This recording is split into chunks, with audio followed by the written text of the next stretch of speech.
Olá, pessoal, tudo bem? Aqui é o Rodrigo Cordeiro, curador da plataforma Eventos Associativos. É meu prazer dar início à gravação do terceiro episódio do podcast, do EACast, da nossa plataforma. E hoje eu tenho aqui uma convidada extremamente especial, porque além de uma amiga, é uma pessoa que talvez ocupe hoje um dos cargos de liderança com maior protagonismo dentro do nosso mercado, que é a Milena Palumbo, CEO da GL Eventos aqui no Brasil. Milena, seja muito bem-vinda. Obrigada, Rodrigo. Obrigada pela introdução, pelo entusiasmo e pelo convite. Maravilha. Milena, olha só, quando a gente faz uma entrevista como essa, obrigatoriamente a gente tem que começar a consultar as bases aqui para poder formatar um pouco da ideia de como conduzir essa conversa. Eu vou te apresentar humildemente, sem falar sobre o teu currículo, que isso que vai fazer você, mas eu vou falar com base naquilo que eu vi, fechado? Me permita. Fechado. Milena Palumba é reconhecida por sua liderança, entendimento e envolvimento. Com sólida formação acadêmica e profundo conhecimento do setor de eventos, está sempre conectada e antenada. Demonstra que a gestão de equipes se torna muito mais eficaz quando as decisões são pautadas em experiências coletivas, inspirando todos a pensar em grandes. Sempre dedicada, acessível e atenta aos detalhes. Com essas características, fica muito fácil explicar a razão dela ter sido a primeira mulher escolhida para ser CEO da GL Eventos aqui no Brasil. Então, essa é a introdução daquilo que eu vi muito de Você ti, entrevistou alguém, então, Rodrigo? várias pessoas. Mas a fonte tá sigilosa, Primeira não. pegadinha do podcast. É, não, é só essa, prometo que é só essa aí. Milena, acho muito mais interessante do que eu te apresentar, queria que você se apresentasse, que você, eu brinco que isso aqui é autor em sua obra, que você conte quem você é, quais são os interesses e como é que você construiu a sua vida pessoal e profissional, por favor. Obrigada, Rodrigo. Vou tentar ser objetiva. Toda vez que a gente se apresenta profissionalmente, é engraçado que parece que eu tenho um passaporte que é curitibano. Então, todo mundo me pergunta, eu sempre tenho que começar, porque eu moro no Rio hoje, então parece que a introdução ela sempre começa onde você nasceu. Então, eu sou curitibana. Iniciei minha carreira em Curitiba, passei por algumas experiências profissionais que me marcaram muito. A primeira delas foi, eu comecei como, meu primeiro emprego formal, assim, foi ser trainee da Câmara Americana de Comércio. Antes disso, eu tinha me candidatado a fazer a empresa júnior, eu estudei na Federal, e eu comecei na empresa juniores, que a gente chama, da Federal, e a gente fez a primeira candidatura do Congresso, Nacional de Empresas Juniores. Foi muito engraçado. Eu era estudante, a gente foi para Brasília fazer essa candidatura. Bom, e aí surgiu essa possibilidade de eu ser trainee na Câmara Americana, e ali começou um momento muito interessante na minha vida. Eu gosto muito do modelo americano, de gestão, porque eu passei por essa escola que é processo. Então, foi um ano de trainee, mas ali me pautou muito como é que você mede, como é que você faz, todo mundo entra igual, fica quem tem mérito. Então, essa escola, embora tenha sido curta, e eu não tenha gostado, eu não quis ficar no final, eu achava que era uma disputa enorme, parecia que eu estava vendendo Bíblia. E aí eu fui para o Convento Birô de Curitiba.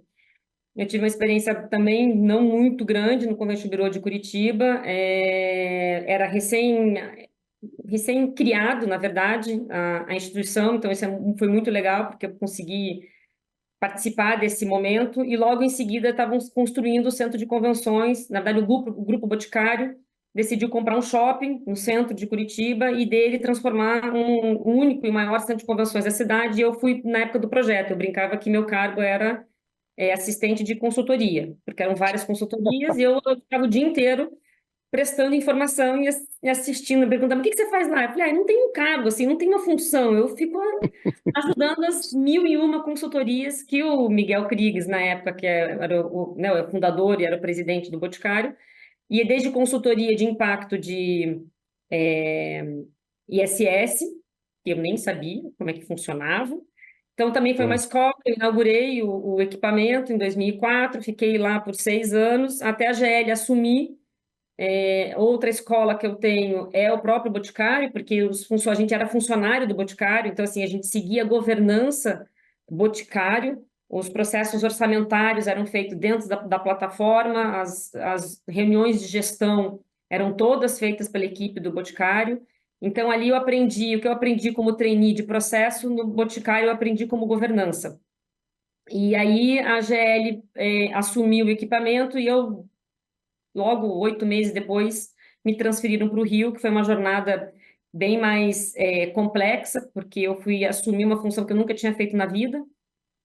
Eu conto, tem muita gente que dá risada. Eu lembro que eu era diretora-geral do Estação Embratel e Convention Center na época. Quando me transferiram para o Rio, eu vim fazer uma função operacional. E eu falava assim, mas o que vocês viram em mim no operacional? Assim, não sei fazer nada, né? E aí eu lembro que o presidente na época falou assim, não, você tem um olhar crítico. Aí eu falei, tá, um olhar crítico, ter um olhar crítico, até se eu colocar um fone no ouvido e entregar uma feira, tem um mundo, né, de distância. E eu saí de um equipamento pequenininho para um bairro, na época muito desgringolado, porque a GL tinha acabado de assumir, tinha um ano que a GL tinha assumido a concessão, então ainda era meio prefeitura, meio privado. E eu, sendo bem honesta, assim, eu não sabia muito por onde começar. E aí eu lembro que eu conto essa história muito, assim, as pessoas falavam assim, mas então para essa feira a gente tem que fazer tantos caviars. Aí eu falava assim, caviar? Mas o que que vem a ser um caviar? Assim, não era do meu Não mundo, era do né? teu mundo, né? Exatamente. Não era absolutamente nada do meu mundo, é um mercado muito mais agressivo, uma multinacional que também estava tentando implementar os seus processos distante, né, porque tinham comprado uma empresa local, então tinha uma questão muito local ainda enraizada, e esse processo foi longo, eu passei por várias funções, comecei no operacional, toquei a Arena na época, que era a HSBC Arena também, na área de operações, daí me deram alimentos e bebidas, aí eu saí né, do operacional, fui para uma área chamada Non-Events, que é uma área que existia na França, que você desenvolve receitas acessórias, né? Hoje é muito normal você falar, mas eu estou falando 2009, 2010.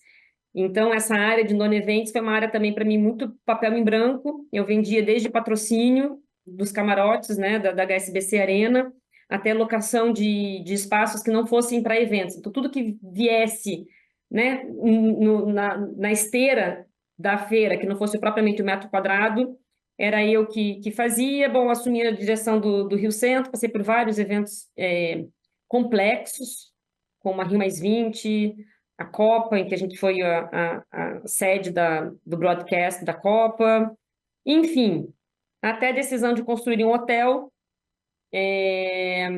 que não é o core business do grupo, nem no Brasil, nem lá fora, mas por conta do calendário que a cidade do Rio de Janeiro, né, via como perspectiva, tanto da Copa como dos Jogos Olímpicos, decidiram fazer o investimento próprio e hoje é um hotel que a gente faz a gestão própria. A gente fez um contrato com a Accor e pós-pandemia a gente decidiu fazer uma operação integralmente GL, então a gente opera hoje o hotel com funcionário GL, a gente não tem nenhuma operadora, o hotel vai muito bem. Então, assim, passei por quase todas as unidades de negócios do grupo até assumir a direção geral do grupo no Brasil há 2 anos e 3 anos atrás. Então, Maravilha. muito resumido, mas é isso. Milena, muito legal, muito legal. Essa tua história é uma história muito bonita. Eu particularmente acredito que para esse mercado de eventos, essa fundamentação operacional de você conhecer estritamente bem a parte operacional faz com que você tenha muito mais capacidade de gestão, quer dizer, a sua liderança fica muito mais, primeiro, inclusiva, porque você vai falar de A a Z, né? Quer dizer, as pessoas que você vai conversar ao longo da jornada vêm de A ao Z, quer dizer, especialmente no teu caso, lidando com lideranças políticas, lideranças associativas, empresariais, mas acima de tudo também como uma equipe que você tem que gerir o seu dia a dia. E acho que essa fundamentação que você tem como base, por ter vivido tanta operação como você acabou de comentar com a gente, faz com que o seu poder de decisão acabe ficando muito mais assertivo, muito mais acurado.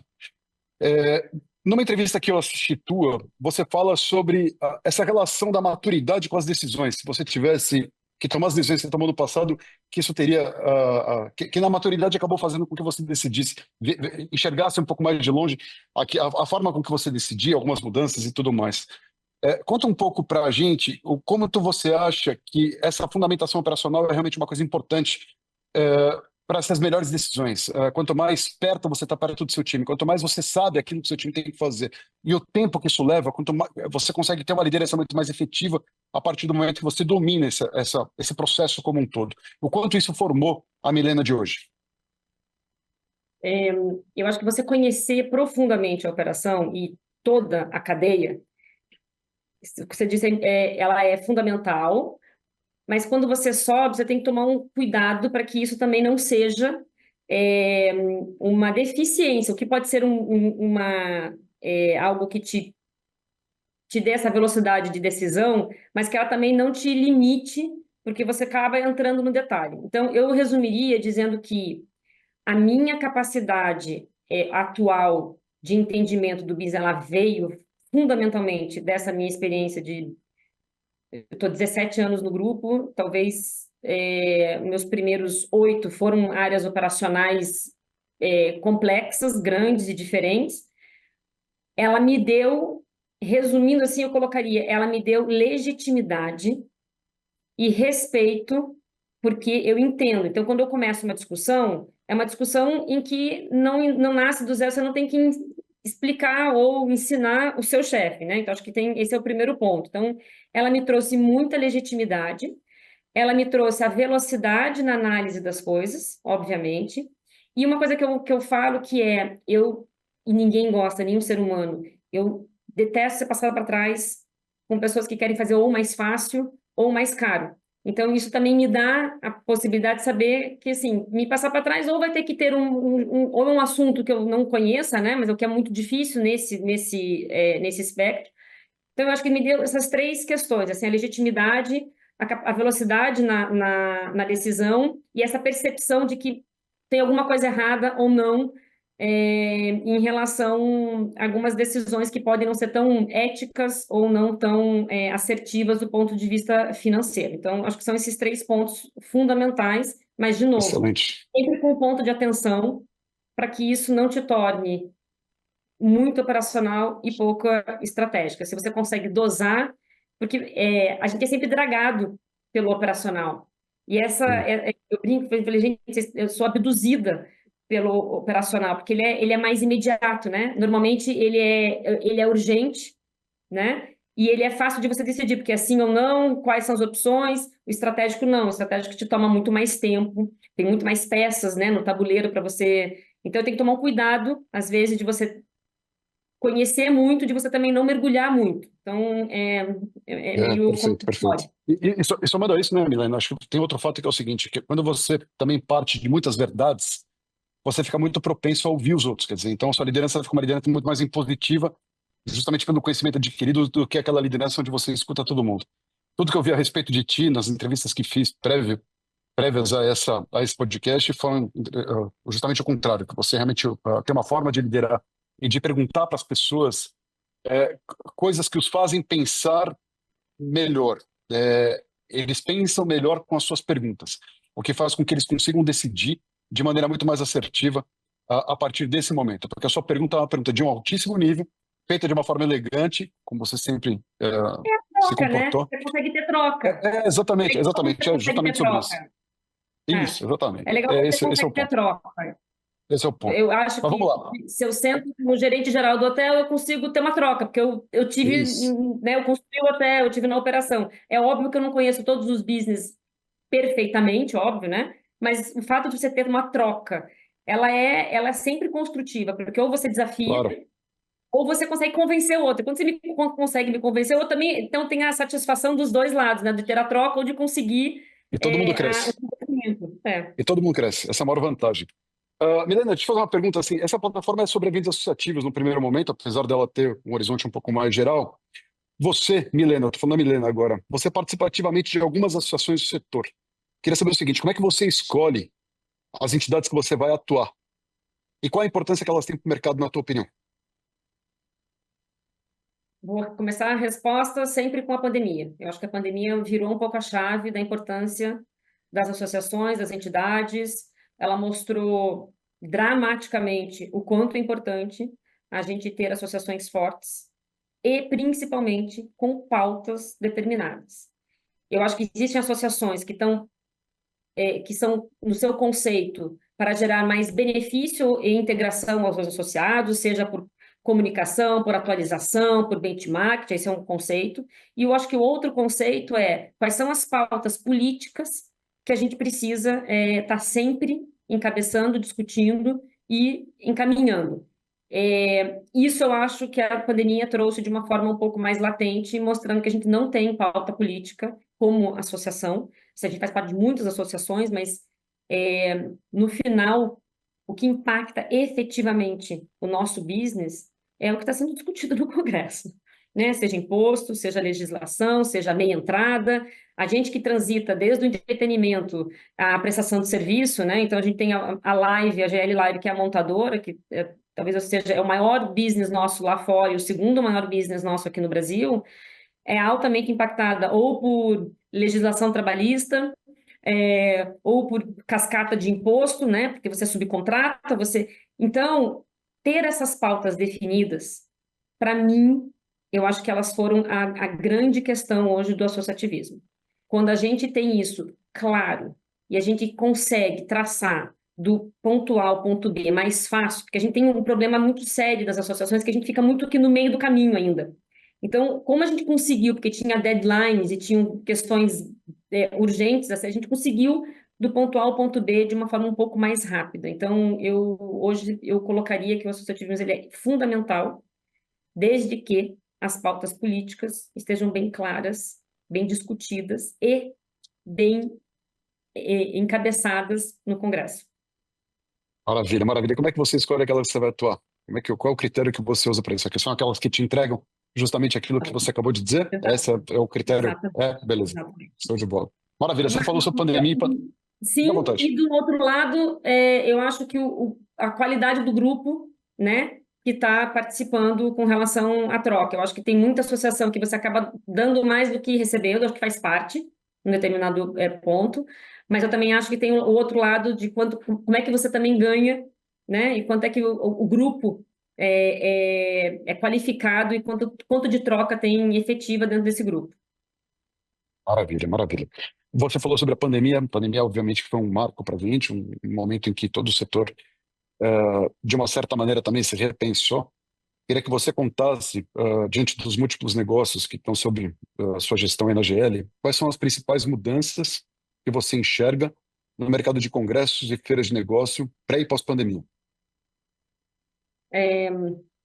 A gente saiu de um mercado em que se falava em entregas pontuais, que era o dia do evento, e pós-pandemia a gente viu em todos os segmentos, congressos, feiras, uma mudança de mindset de que não existe mais um momento pontual. Você tem que fazer a entrega numa linha ao decorrer do ano, crie subprodutos, crie contatos, crie momentos, para que este momento seja o momento. Então, minha primeira sensação é que todo mundo se reinventou de estar presente na vida do cliente, do visitante, do expositor, do congressista, numa linha de tempo maior do que a pontual. Então, essa foi para mim o primeiro ponto. O segundo é que a relevância desses eventos passaram a ter uma importância maior na decisão dos participantes ou dos expositores. Na retomada, como muita coisa aconteceu, ter esse momento físico ou de conhecimento, né, de conteúdo ou de feira B2B, elas foram mais bem selecionadas pelos clientes, pelas marcas e pelos congressistas. Então, eu colocaria que foi, para mim, uma mudança muito grande de mindset e de persistência e de modelo de conteúdo e da marca ao longo da jornada, não só durante o evento, mas na jornada do cliente. Maravilha. Junto com a retomada do setor de eventos, acabou entrando também o extremo uso da tecnologia, a tecnologia avançando em diversas frentes. Talvez a IA seja uma das principais forças que a gente tem no mercado hoje em dia, e a minha pergunta para ti é a seguinte: quais são as novas funções, quais são os novos cargos que você enxerga nesse mercado de eventos